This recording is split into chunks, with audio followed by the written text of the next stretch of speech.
तो hello friends, अस्सलाम वालेकुम। I am Ali Khan and welcome to the एक एजुकेशनल वर्ल्ड। तो आज का जो हमारा टॉपिक ऑफ डिस्कशन है उसमें हम पढ़ेंगे that what is collision. After that फिर कोलिजन के जो टाइप्स होंगे उसको डिस्कस करेंगे। फिर वन डायमेंशनल कोलिजन और उसकी जो वेलोसिटी फार्मूला डेरिवेशंस होगी उसको इंशाल्लाह डिस्कस करेंगे। So without wasting the time अपने लेक्चर को शुरू कर देते हैं। So first of all collision, what is collision. So इसके डिफिनीशन की तरफ जाते हैं। एन इवेंट प्रोसेस, ठीक है जी, इवेंट या प्रोसेस।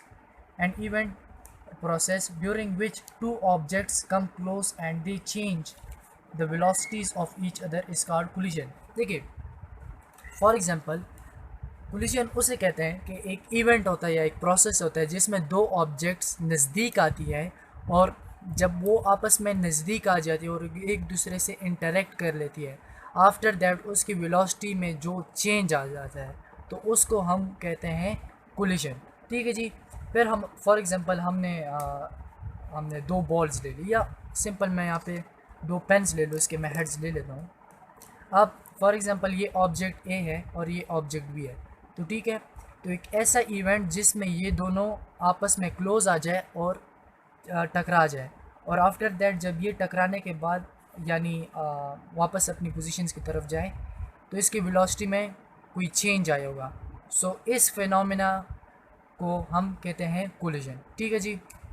सो फिर हमारे पास there are two types of collision. हमारे पास दो टाइप्स की कोलिजन होती है। ठीक है जी। The first collision is elastic collision. So what is elastic collision? The type of collision in which, ठीक है जी, उस टाइप की कोलिजन को हम इलास्टिक कोलिजन कहेंगे जिसमें linear momentum of system remains constant and kinetic energy also remains constant. अच्छा जी। अब एक ऐसी टाइप की कोलिजन हो, हमारे पास अभी दो चीज़ इसमें कोलिजन में, आप हमेशा याद रखें हम दो चीज़ों के साथ डील करते हैं, एक मोमेंटम और एक काइनेटिक एनर्जी। क्लियर? सो जब ऐसी टाइप की कोलिजन जिसमें आपके पास लीनियर मोमेंटम और kinetic energy of the system, ठीक है जी, वो आपके पास एंड यानी जब प्रोसेस हो जाए कोलिजन का, तो आखिर में जब आप वो बॉडीज़ के मोमेंटम और काइनेटिक एनर्जी देखेंगे, अगर वो कांस्टेंट हुई यानी उसमें कोई चेंज ना आया हो, तो इस टाइप की कोलिजन इसको हम कहते हैं इलास्टिक कोलिजन। ठीक है जी।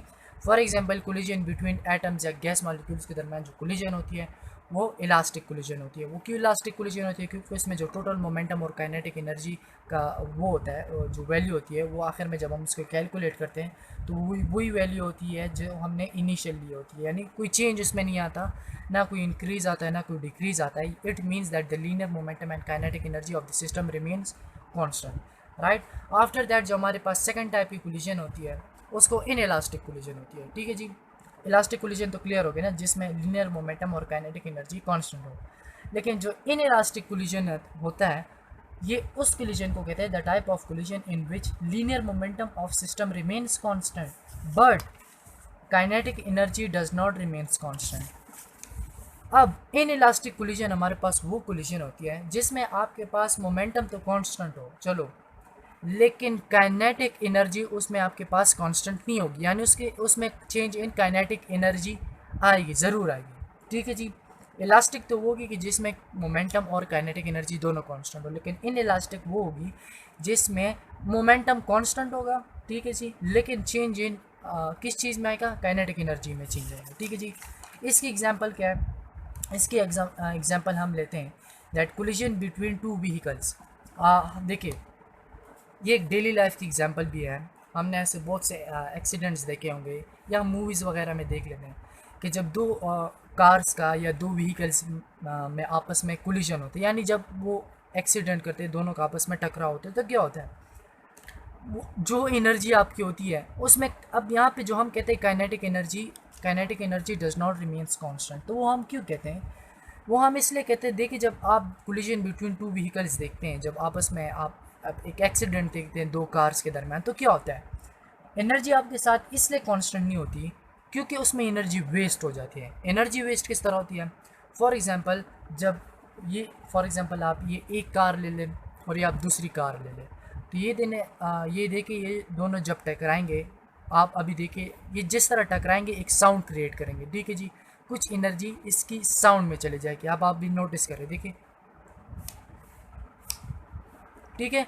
तो फॉर एग्जांपल अगर ये दोनों एक दो कार्स हैं, इनका आपस में कोलिजन हो गया, तो कुछ एनर्जी इसकी साउंड में वेस्ट हो जाएगी, ठीक है जी। और जब एक्सीडेंट यहाँ पर हो जाएगा, जब जिस जगह पर एक्सीडेंट हुआ होगा, जब एक्सीडेंट हो जाए तो जो जगह उसकी टकरा गई होगी, तो जब आप उसके ऊपर हाथ रखेंगे, जिस जगह पर एक्सीडेंट हुआ होगा आप उस जगह पर हाथ रखेंगे तो वो जगह आपके पास गर्म होगी, ठीक है। इट मीन्स कुछ एनर्जी आपके पास साउंड में वेस्ट होगी और कुछ आपके पास यानी हीट एनर्जी, वो हीट एनर्जी ने वेस्ट कर ली, ठीक है। और जब ये दोनों कार्स आपस में कोलिजन करेंगे तो एक स्पार्क प्रोड्यूस होगा, यानी एक लाइट प्रोड्यूस होगी, सिंपल। तो कुछ एनर्जी आपकी लाइट एनर्जी में वेस्ट हो गई, यानी जब कोलिजन बिटवीन टू व्हीकल्स होता है तो आपके पास एनर्जी किस किस फॉर्म्स में वेस्ट होती है, in the form of sound, in the form of light and in the form of heat energy. तो इसलिए जब हम एंड वैल्यूज़ की देखते हैं या एंड प्रोडक्ट जब उसका देखते हैं कोलिजन का, इन इलास्टिक कोलिजन के, तो उसमें हमारे पास काइनेटिक एनर्जी की वैल्यू सेम नहीं आती, यानी इसमें कुछ चेंजेस आती है। सिंपल काइनेटिक एनर्जी आपके पास कांस्टेंट नहीं होती, ठीक है जी। आफ्टर दैट हमारे पास वन डायमेंशनल कोलिजन। ये देखिए हमारे पास जो कोलिजन है वो तो टू टाइप्स की होती है, एक इलास्टिक कोलिजन होती है, एक इन इलास्टिक कोलिजन होती है, ठीक है जी। सो आपने इसमें कंफ्यूज नहीं होना कि ये कोई कोलिजन की तीसरी टाइप है, ये कोलिजन की कोई तीसरी टाइप नहीं है। इट इज़ अ टाइप, देखिए the type of elastic collision, ये एक इलास्टिक कोलिजन की एक टाइप है। जो इलास्टिक कोलिजन हमने यहाँ पे डिस्कस किया ना, तो ये एक इलास्टिक कोलिजन की टाइप हो गई। तो इलास्टिक कोलिजन में हमने क्या कैरेक्टरिस्टिक्स पढ़े कि उसमें आपके पास kinetic energy and the momentum of the system will remains the constant, ठीक है जी। तो एक चीज़ तो क्लियर होगी कि वन डायमेंशनल कोलिजन हमारे पास इलास्टिक कोलिजन होगी, इसमें हमारे पास जो होगी काइनेटिक एनर्जी और मोमेंटम, ये तो कांस्टेंट होगी, ये तो क्लियर होगा, ठीक है जी। So one dimensional collision, the type of elastic collision in which the two objects move along the same line or path before and after collision is called collision in one dimension, ठीक है जी, या one dimensional collision. So one dimensional collision is इसको मैं explain करने से पहले आप ये देखें that head on collision, that it is also called head on collision. One dimensional collision या हेड ऑन कोलिजन, इसमें आपने बिल्कुल कंफ्यूज नहीं होना। अगर आपके पास पेपर में write a note on head on collision आ जाए तो आपने इसमें कंफ्यूज नहीं होना, because one dimensional collision is also called head on collision, ठीक है। अब इसकी स्टेटमेंट की तरफ आते हैं कि इसकी स्टेटमेंट का क्या मतलब है। देखिए इसमें लिखा है कि the type of elastic collision in which two object move along the same line और पाथ। ऐसे ये इलास्टिक टाइप की कोलिजन है कि जिसमें दो ऑब्जेक्ट्स, ठीक है जी, move along the same path, कि उसमें जब वो मूव करेंगे या जब वो अपनी कोलिजन करेंगे तो बिफोर एंड आफ्टर कोलिजन उनका पाथ सेम होगा, ठीक है जी। किस तरह, अब ये ज़रा आप मैं आपको डायग्रामेटिकली तौर पर समझा लेता हूँ। ये आप एक डायग्राम देख लें यहाँ पर, ये इस डायग्राम को समझने की कोशिश करें, ठीक है जी। इस डायग्राम को ज़रा यहाँ पर देखिए, इसके ऊपर मैं कुछ रख देता हूँ ताकि ये हमारे पास मूव ना करें, ठीक है। सो बिल्कुल राइट, ठीक है जी। अब ये आप ज़रा देखिए कि हम वन डायमेंशनल कोलिजन की वो जो करते हैं, डिफिनीशन करते हैं, वो किस तरह करते हैं। पहले आप ये देख लें that the type of collision in which two object, for example two objects, हमने इसमें क्या क्या लिया हुआ है, एक हमने रेड बॉल ली हुई, एक हमने ये जो ग्रीन कलर की, लाइट ग्रीन कलर की जो बॉल आपको दिख रही है, इसको हमने लिया हुआ, ठीक है जी। ये टू ऑब्जेक्ट मीन्स यहाँ पर हमने जो इस केस में लिया हुआ है टू बॉल्स लिया हुआ, ठीक है जी। So move along the same line और path before and after collision is called collision in one dimension. देखिए फॉर एग्जांपल ये ब्लैक कलर की पाथ या सरफेस या एक आपको ये रास्ता दिख रहा होगा। अब वन डायमेंशनल कोलिजन को हम क्या कहते हैं, that before collision, during collision and after collision the objects, इसमें हमने ऑब्जेक्ट्स क्या लिए थे, balls. So the type of collision in which two objects move along the same path. ये देखिए पाथ क्या है, ये जो ब्लैक कलर की सरफेस आपको दिख रही है ये पाथ है। सो इसमें क्या हुआ, दो ऑब्जेक्ट्स बिफोर कोलिजन भी उसी पाथ के ऊपर ट्रैवल कर रहे थे, दूसरे ड्यूरिंग कोलिजन भी वो ऑब्जेक्ट जो थे move along the same path कर रहे थे, और आफ्टर कोलिजन भी हमारे पास वो उसी पाथ पर ट्रैवल कर रहे थे।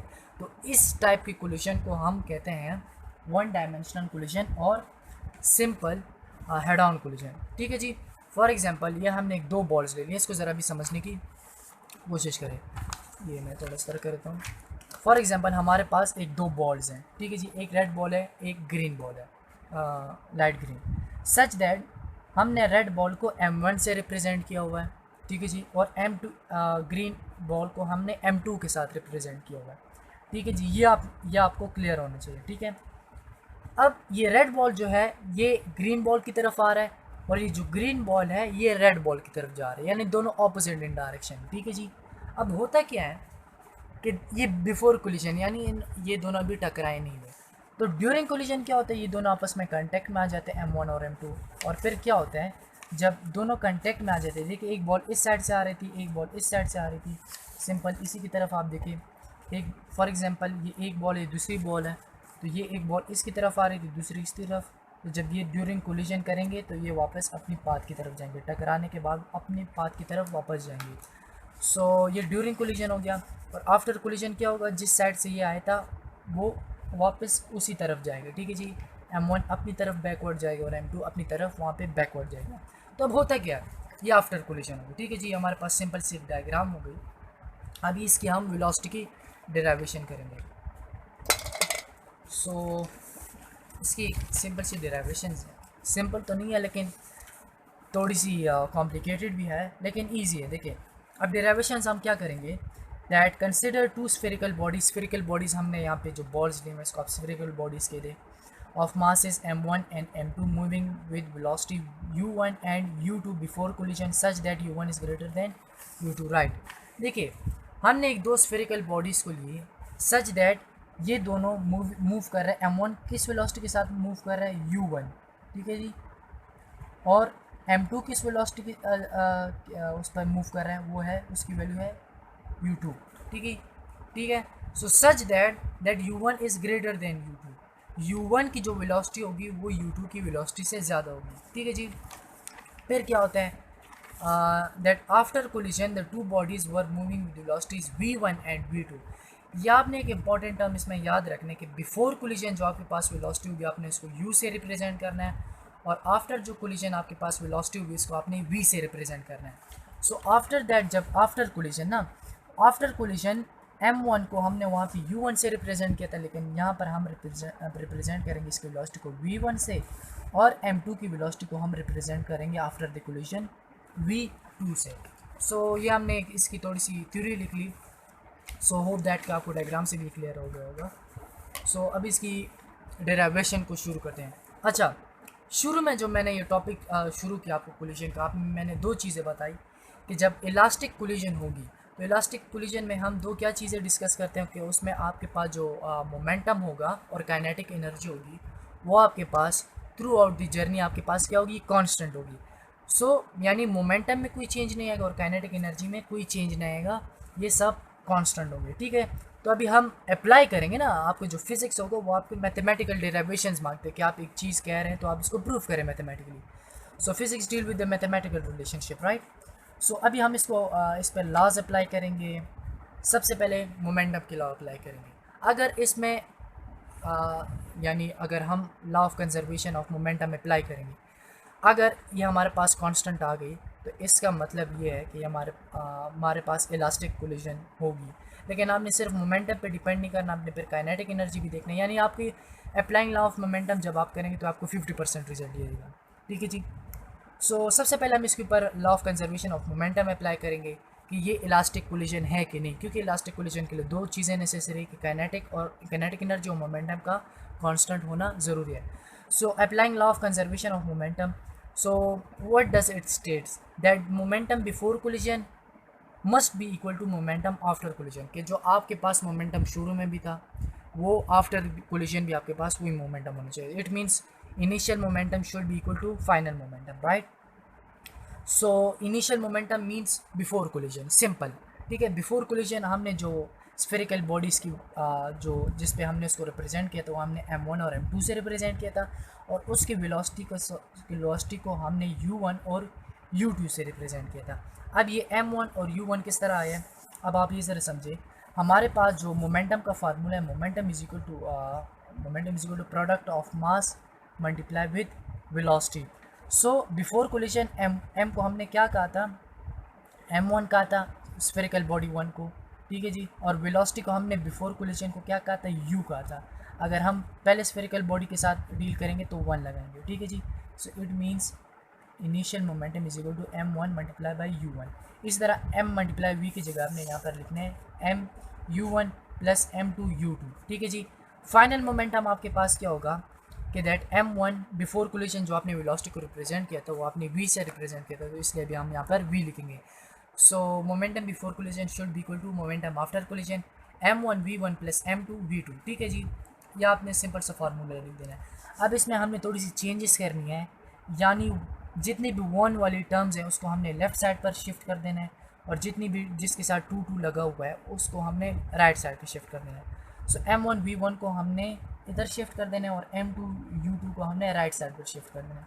सो m1 u1 को उसी तरह लिख देंगे और m2 u2 को उधर शिफ्ट कर लेंगे और इसकी जगह क्या लिखेंगे m1 v1। यहाँ पर इसके साथ पॉजिटिव साइन था, लेकिन जब हम इसको इस साइड पर शिफ्ट करेंगे हमारे पास नेगेटिव साइन आ जाएगा। इसी तरह m2 v2 को उसी तरह लिख देंगे पॉजिटिव साइन के साथ यहाँ पर। ठीक है जी। यहाँ पर इसके साथ पॉजिटिव साइन था m2 u2 के साथ, जब उधर शिफ्ट करेंगे तो क्या आएगा नेगेटिव। सो m2 u2 उसी तरह लिख लेंगे। अब आप देखिए इस चीज़ इन दोनों वैल्यूज़ में m1 कॉमन है, so taking m1 as common, so m1 को हम कॉमन लिख लेंगे, बाकी क्या रह गया u1 रह गया, माइनस रह गया, माइनस को लिख लेंगे, यहाँ से m1 को हमने कॉमन किया हुआ यहाँ पर आ जाएगा और v1 को लिख लेंगे। इस तरह यहाँ पर m2 कॉमन है, सो m2 is equal to v2 को उस तरह लिख लेंगे माइनस माइनस, और u2 को नीचे लिख लेंगे। So this is gonna be your equation number 1।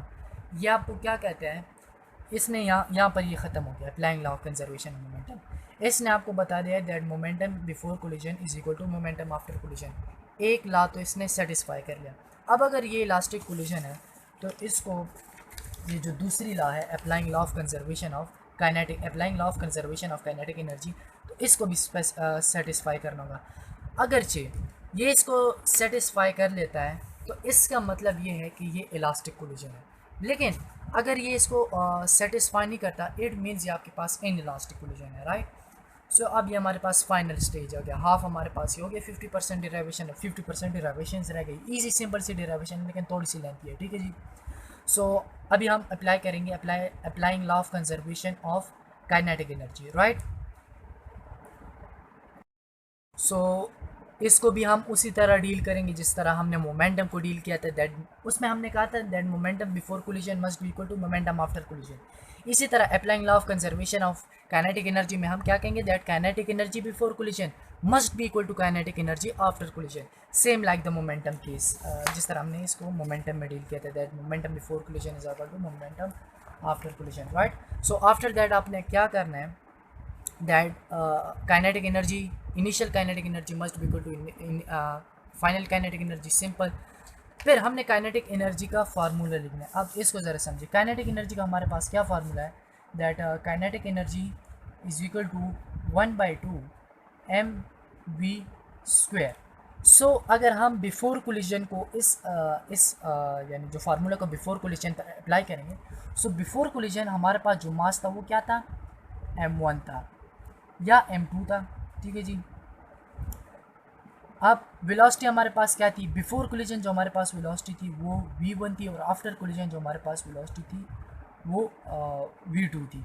ठीक है जी। सो आपने u की जगह क्या लिखना होगा, अगर बिफोर कोलिजन को आप इसको बिफोर कोलिजन पर अप्लाई करते तो आपने इसको इस तरह लिखना होगा 1/2 m1, क्योंकि m1 means mass of the body before collision, और वेलोसिटी बिफोर कोलिजन हमारे पास क्या थी v। अगर आपने एक बॉडी 1 के लिए देखना है तो हमने इसके साथ 1 लिखना है, और यहाँ पर स्क्वायर को उसी तरह फार्मूला है, लेकिन अगर आपने बिफोर कोलिजन को इसके साथ डील करना है तो u लगाना है, और अगर इसी फार्मूले को आपने आफ्टर कोलिजन के साथ डील करना है तो v लगाना है, सिंपल।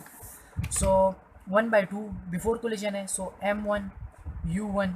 ठीक है जी। उसी तरह u1 जो हमने वेलोसिटी को डील करना है बिफोर कोलिजन उसकी वैल्यू u1 है, और स्क्वायर इसी तरह सेकंड स्फेरिकल बॉडी के लिए हम m2 यूज़ करेंगे, उसकी वेलोसिटी के साथ भी 2 यूज़ करेंगे, स्क्वायर u के ऊपर square must be equal to final velocity हमारे पास क्या होगी v1 होगी, बाकी इसी तरह फार्मूला है 1/2 m1 v1 square plus 1/2 m2 v2 square. उसी तरह जो आपने मोमेंटम में करना है इसको भी डील करना है दैट जिस टर्म्स के साथ 1 लगा हुआ है आपने इसको लेफ्ट साइड पर शिफ्ट करना है, और जिस टर्म के साथ यहाँ पर 2 लगा हुआ है आपने उस साइड पर शिफ्ट करना है। सो 1/2 m1 u1 स्क्वायर को आपने इसी तरह नीचे उतार देना है। ठीक है। यहाँ पर 1/2 m1 v1 स्क्वायर को लेफ्ट साइड पर शिफ्ट करना है, क्योंकि इसके साथ 1 1 लगा हुआ है, 1 1 को हम 1 1 से डील करेंगे। यहाँ पर इसके साथ पॉजिटिव साइन है, सो जब हम इसको लेफ्ट साइड पर शिफ्ट करेंगे तो हमारे पास ये नेगेटिव साइन आ जाएगा और उस वैल्यू को हम यहाँ पर लिख लेंगे। After that is equal two plus value को सबसे पहले लिख लेंगे 1/2 m2 square we 1/2 m2 v2 whole square, इसको लिख लेंगे यहाँ पर सबसे पहले। और इसके साथ 2 2 है तो हम इसको 2 2 के साथ डील करेंगे। यहाँ पर इसके साथ पॉजिटिव साइन है तो हम जब इसको लेफ्ट से राइट साइड पर शिफ्ट करेंगे तो यहाँ पर नेगेटिव साइन हो जाएगा। ठीक है जी। आफ्टर दैट हमने सिंपल ये क्या करना है कि इसमें 1/2 कॉमन है इसमें। ठीक है जी। 1/2 और m1 कॉमन है। देखिए इसमें भी 1/2 m1 है और इसमें भी 1/2 m1 है। इट मीन्स इन दोनों का हमने कॉमन कर देना, तो जो टर्म हमारे पास रहेगा ये u1 square minus v1 square उसको हमने ब्रैकेट में क्लोज कर देना है। ठीक है जी। आफ्टर दैट इसी तरह 1/2 m2 इसमें कॉमन है। ठीक है जी। सो 1/2 m2 में हमने कॉमन कर दिए, जो वैल्यूज़ रह गई v2 स्क्वायर और u2 स्क्वायर उसको हमने नीचे उतार देना है। दोनों के दरमियान माइनस का साइन है, माइनस को उतार लिया। ठीक है जी। आफ्टर दैट यहाँ पर जो है 1/2 इसको कैंसिल कर देंगे, क्योंकि यहाँ पर पॉजिटिव में है, यहाँ पर भी पॉजिटिव में है। तो जब अगर हम इसको यहाँ पर शिफ्ट करेंगे, इस वाले टर्म को उधर शिफ्ट करेंगे तो एक पॉजिटिव हो जाएगा और एक नेगेटिव हो जाएगा, एंड द रिजल्ट हमारे पास क्या होगा, नथिंग यानी ज़ीरो। फिर हमारे पास सिंपल m1 रहेगा, u1 इस टर्म को हम नीचे उतार देंगे और जो बाकी टर्म रह गई उसको हम नीचे उतार देंगे। तो ये हमारे पास इक्वेशन नंबर 2 हो गई। ठीक है जी। फिर हमारे पास मैथ्स में एक फार्मूला है that A square minus B square is equal to A plus B and A minus B. यहाँ पर हमारे पास क्या है, देखिए फॉर एग्जांपल इसको अगर हम ए ले लें तो ये क्या है, इसके ऊपर स्क्वायर है, ए स्क्वायर, दोनों के दरमियान क्या है, माइनस है, माइनस आ गया, और इसको हमने बी ले लिया, इसके ऊपर स्क्वायर है, यहाँ पर भी स्क्वायर है। यहाँ पर हम क्या कहते हैं, A square minus B square is equal to A plus B A minus B. यहाँ पर भी क्या है, देखिए दोनों वैल्यूज़ के दरमियान स्क्वायर है और दोनों के दरमियान जो है दोनों वैल्यूज़ पर स्क्वायर और दोनों वैल्यूज़ के दरमियान माइनस है, इसलिए हम इसको एक दफ़ा प्लस में लिखेंगे और एक दफ़ा माइनस में लिखेंगे। सो u1 प्लस v1 एक दफ़ा प्लस में और u1 माइनस v1, इसी टर्म को आपने 2 दफ़ा लिख लेना है, एक दफ़ा पॉजिटिव में एक दफ़ा नेगेटिव में, और याद रखिए कि आपने स्क्वायर को हटा देना है। ठीक है। इसी तरह आपने इसके साथ भी डील करना है दैट एक दफ़ा आपने इसको पॉजिटिव में लिख लेना है, दोनों के दरमियान पॉजिटिव साइन डाल देना है और एक के दरमियान नेगेटिव साइन डाल देना है, और m1 को उसी तरह नीचे रख देना और m2 को उसी तरह नीचे शिफ्ट कर देना है। यह हमारे पास इक्वेशन 3 हो गई। अब हमने क्या करना है, हमने डिवाइड इक्वेशन 3 बाय इक्वेशन 2। ठीक है जी। अब हमने इस इक्वेशन को, इक्वेशन नंबर 3 जो ये हमारे पास ये इक्वेशन है, इसको हम इक्वेशन नंबर 2 पर डिवाइड करेंगे। ठीक है जी। सो हमने यहाँ पर ये देखिए ये देख लिया हमने, ये थर्ड इक्वेशन ले ली, इक्वेशन नंबर 3 जो है वो हमने ले ली, और नीचे जो हमने डिनोमिनेटर में इक्वेशन नंबर 2 लिख ली। सो m1 यहाँ पर सेम है, एक नॉमिनेटर में एक डिनोमिनेटर में, सो दोनों कैंसिल हो जाएंगे।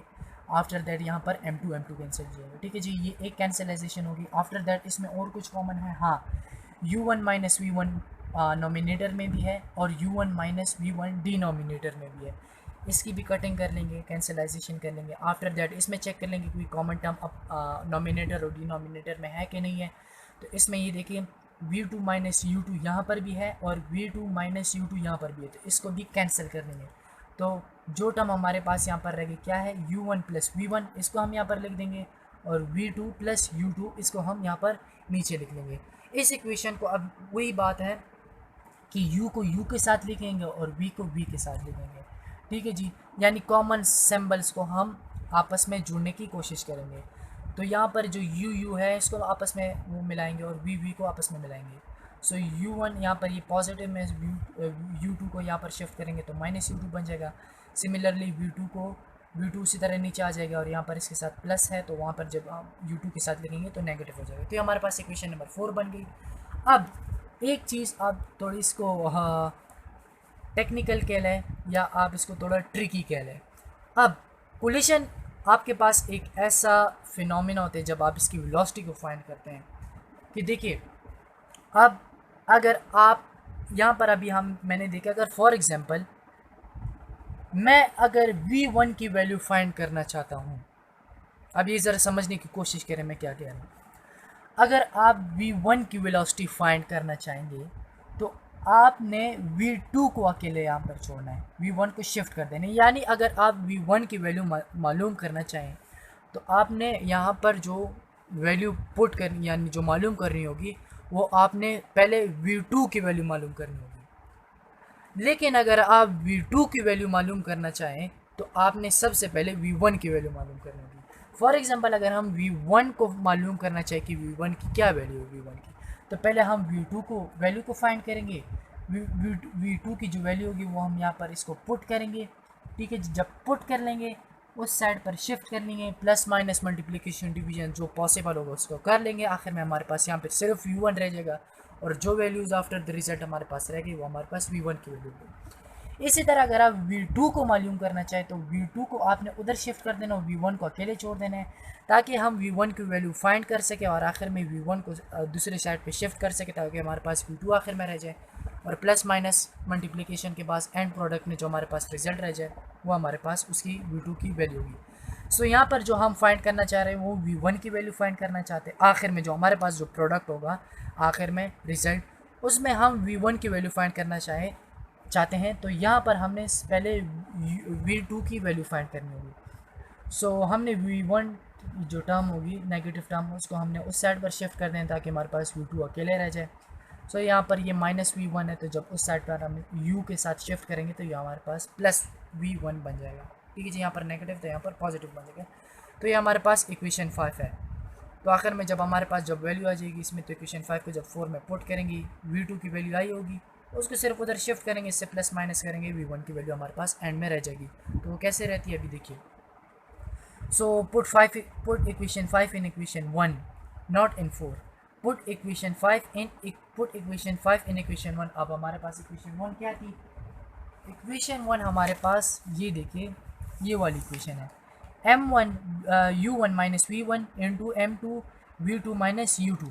अब इसमें हमारे पास किस चीज़ की वैल्यू आ गई? v2 की वैल्यू आ गई। तो जहाँ पर इक्वेशन 1 में v2 होगा वहाँ पर हमने ये वैल्यू पुट करनी है, v2 की जगह हमने ये वैल्यू पुट करनी है। तो यहाँ पर v2 कहाँ पर है? v2 ये है, ठीक है जी। तो v2 की जगह हमने कौन सी वैल्यू लिख लोगी? हमने ये वाली वैल्यू लिख लोगी, राइट। सो यहाँ पर आप देखिए इक्वेशन 1 तो हमारे पास इक्वेशन 1 है, ठीक है जी। हमारे पास इक्वेशन 1 है। इस टर्म को हम इसी तरह नीचे उतार देंगे, आफ्टर इक्वल टू m2 को इसी तरह नीचे आ जाएंगे। v2 की जगह हम क्या लगाएंगे? u1 minus u2 plus v1, क्योंकि v2 की जगह हम कौन सी वैल्यू लगा रहे हैं? यहाँ पर v2 की जगह ये वाली वैल्यू। सो इस वैल्यू को हम यहाँ पर पुट करेंगे और माइनस u2 उसी तरह नीचे आ जाएगा, ठीक है जी। फिर सिंपल सा आपने इस जो m है इसको सारे टर्म्स यहाँ पर सिंगली आपने सबके साथ मल्टीप्लाई करना है। लेफ्ट साइड पर भी आपने इसी तरह डील करना है, दैट m को पहले u के साथ मल्टीप्लाई करना है, फिर v के साथ, और इस तरह m को सारे एलिमेंट्स के अंदर एलिमेंट्स के साथ मल्टीप्लाई करना है। फॉर एग्जांपल m1 को जब u1 के साथ मल्टीप्लाई करना है तो क्या आता है? m1 u1 माइनस साइन उसी तरह आ गया, m1 multiply with v1 gets you m1 v1, right, is equal को उसी तरह उठा रख देना, यहाँ पर शिफ्ट करना है। m2 को जब हम v1 के साथ मल्टीप्लाई करेंगे, m2 multiply with v1 gets you m2 v1 minus minus, ठीक है जी। फिर m2 को हम यहाँ पर u2 के साथ मल्टीप्लाई करेंगे, सो m2 u2, फिर यहाँ पर प्लस है, प्लस को उसी तरह नीचे उतारेंगे। m2 को जब हम यहाँ पर v1 के साथ मल्टीप्लाई करेंगे तो m2 v1 और माइनस को उसी तरह माइनस नीचे उतार देंगे, और जब m2 को हम u2 के साथ मल्टीप्लाई करेंगे सो m2 u2 हमारे पास आ जाएगा, ठीक है जी। अच्छा, तो फिर हमने क्या करना है? जितनी भी u वाली टर्म्स है जिसके साथ u आता है उसको हमने लेफ़्ट साइड पर छोड़ देना है, और जिस टर्म के साथ v आता है उसको हमने लेफ़्ट साइड पर शिफ्ट कर देना है। फॉर एग्जांपल यहाँ पर आपके पास u आ रहा है, यहाँ पर आपके पास u आ रहा है, यहाँ पर आपके पास u आ रहा है। सो जितनी भी u वाली टर्म्स है उसको हमने लेफ़्ट साइड पर शिफ्ट कर देना है, और यहाँ पर जो लेफ़्ट साइड वाली टर्म्स है जिसके पास v आता है उसको हमने राइट साइड पर शिफ्ट कर देना है। यानी m1 u1 उसी तरह अपनी जगह पर आ गया। यहाँ पर u वाली टर्म थी, इसके पास प्लस साइन है, वहाँ पर जाएगा तो नेगेटिव साइन आ जाएगा और वैल्यू को वहाँ पर लिख देनी है। ये वाली टर्म है, इसके पास नेगेटिव साइन है तो यहाँ पर ये पॉजिटिव बन जाएगी, इस पर भी नेगेटिव साइन है, यहाँ पर आके पॉजिटिव बन जाएगी।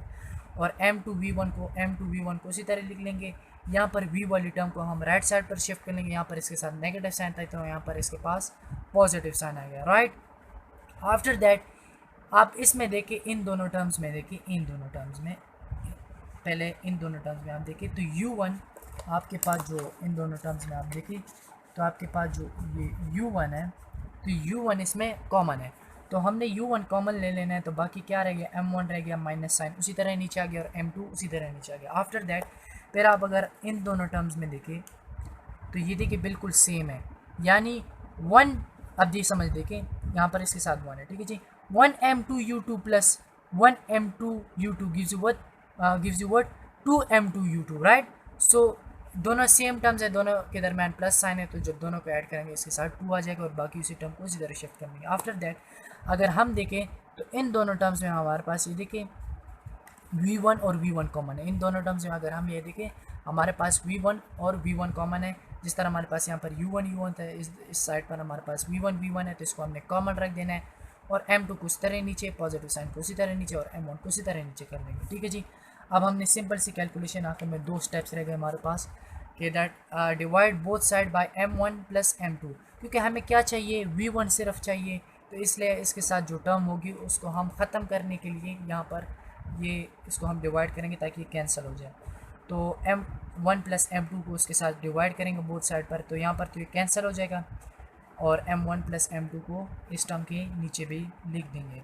सो आफ्टर दैट फिर हम जब इसको कैंसिल कर देंगे, सो इस साइड पे जब हमारे पास कैंसिलाइजेशन होगी सिर्फ v1 रह गया, ठीक है जी। सो हमने v1 को लिख देना है और इस वाली टर्म्स के साथ जब हम नीचे m1 प्लस m2 लिख लेंगे तो ये कुछ इस तरह अपीयरेंस शो करेंगे, आपने उसी तरह लिख देना है। फिर ये जो नीचे डिनोमिनेटर में टर्म है m1 प्लस m2, ये u1 के ऊपर भी है और 2m2 प्लस u2 के ऊपर भी है, तो आपने सेपरेटली डिनोमिनेटर को इसके साथ भी लिखना है और इसके साथ भी लिख लेना है।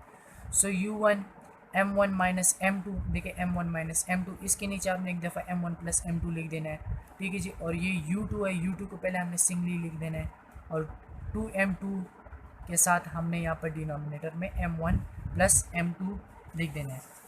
सो होप दैट कि आपको मेरे लेक्चर ज़रूर समझ में आया होगा। मेरे वीडियो को शेयर करें, लाइक करें, चैनल को सब्सक्राइब करें, बेल आइकन को ज़रूर प्रेस करें। अगले वीडियो तक दीजिए मुझे इजाज़त। अल्लाह हाफिज़।